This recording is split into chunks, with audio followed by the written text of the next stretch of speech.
In this video we'll be working with the sampler, and we already added a sampler here in the first track when we dragged the bass sample into the device view. And the sampler is a basic sampler with classic parameters of a synth, so the sample can be processed by envelopes, filters and LFO and so on. So let's have a look down here. So first we have the sample view. You can drop the sample in here. If you, for example, add an empty sampler by just dragging the folder of a sampler on here, I won't do that now, but that basically here is that sampler just with a bass sample loaded in. And here you see the magnifying glass, which means you can enlarge it again, just the way you can do that in the clip view as well. Works the same way. And here we can see that it doesn't start right away, so we just drag the start marker here.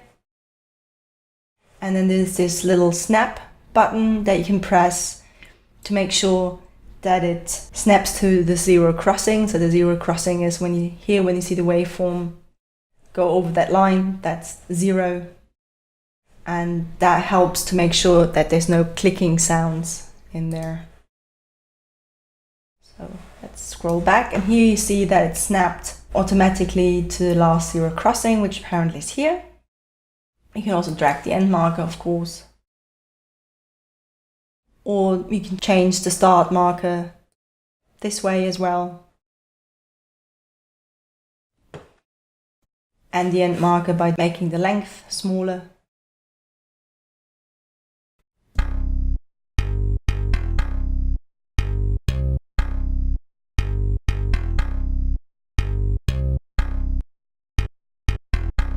So here you can hear the difference.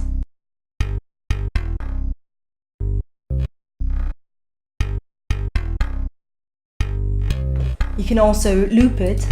So for example, here if you make a short loop,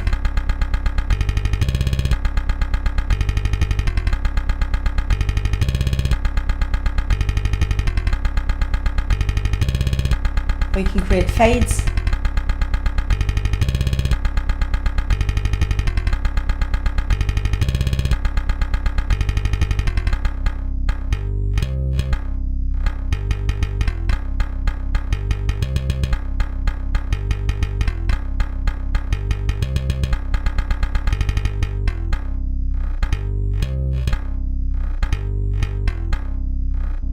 So if you just zoom out, you can see now it would start here.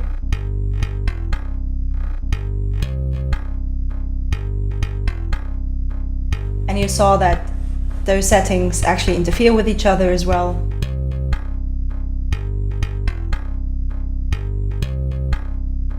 I'm going to change the length back to 100 and I'm going to turn off loop. And next up you have 3 ADSR envelopes to modulate volume, the filter frequency and the pitch. So here you have always attack, decay, sustain and release. The attack adjusts the time to reach the peak value, so the highest value. For example, you can easily hear that it sounds softer, that's less attack. And then the decay time can be adjusted as well. It's the time till the level drops to the sustain level.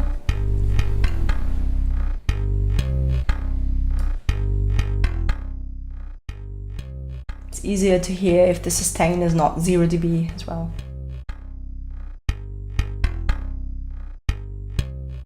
And yeah, the sustain can be adjusted in dB.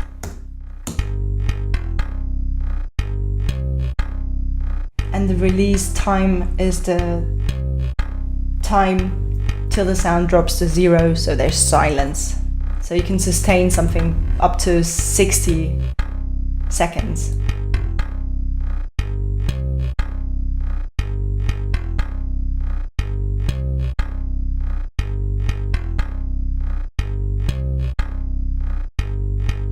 Filter and pitch have to be turned on first. Filter only works if the filter is on. So let's go to the filters. So turn on the filter if you want to use it. There's 2 low pass filters, 12 dB and 24 dB. Then 2 band pass filters, 2 high pass filters, and a notch. Low pass filters means that only the low frequencies are left through that you set. Then band pass is a band of frequencies that are let through. And then the high pass filters are great for, just letting higher frequencies through. A notch is a very narrow filter. Since it's a bass sound, we're going to try the low pass filter for this one. So now the frequency where it's cut is set to 22 kilohertz, which obviously means it basically doesn't cut anything. Here you can hear how the sound changes by adjusting the frequency. You can also adjust the resonance.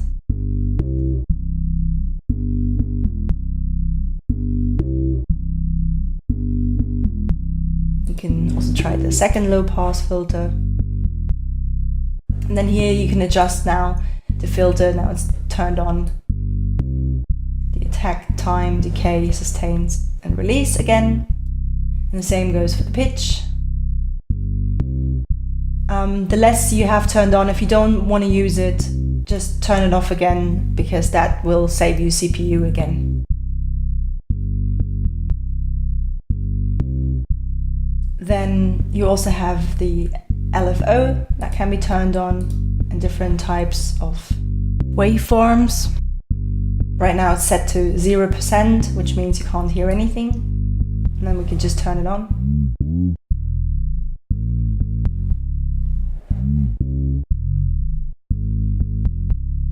You can set the rate in hertz.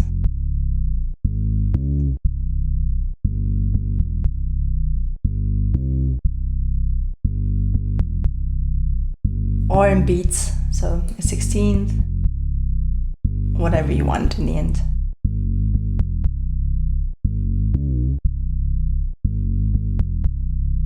Just, play around with the settings and try to find something nice. I'm going to turn it off.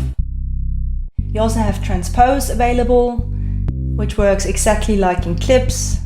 You can transpose by 48 semitones plus or minus, so 4 octaves each. By default it's set to C3, and if you want to detune more, you can choose detune. For example, sometimes if an instrument sample or any sample is slightly out of tune, then you can use transpose and or detune, or you could transpose it by an octave if it's too high or too low.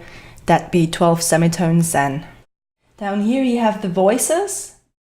By default it's set to 6, which means that a maximum of 6 MIDI notes can be played at the same time. And if you, for example, have a MIDI clip that plays more than 6 voices at a time, then the oldest will be dropped first to play new ones. If you hear that MIDI notes are not played, then you should adjust the settings here. 6 is quite often fine, but just, when you have lots of stuff going on, lots of MIDI notes, then make sure you set it to something higher. There's also a panning available, so you can set it to the center as it is here, or all the way left, or all the way right, hard panned, or anything in between as well. You already know about the volume, which you can set here. Goes all the way up to 36 dBs and to minus 36 dBs as well.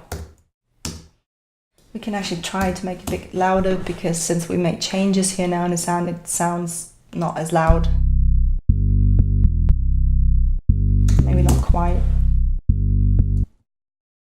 And the volume can also be modulated with the LFO for tremolo effects. So if you had that LFO on, you could adjust the setting here. You could keep it off here, for example, that there's no overall LFO, but only to modulate the volume. And then you also have the spread, which adds a stereo chorus with 2 voices, each panned hard, so one left, one right. And the spread controls the levels of detuning. So if we just turn it back on.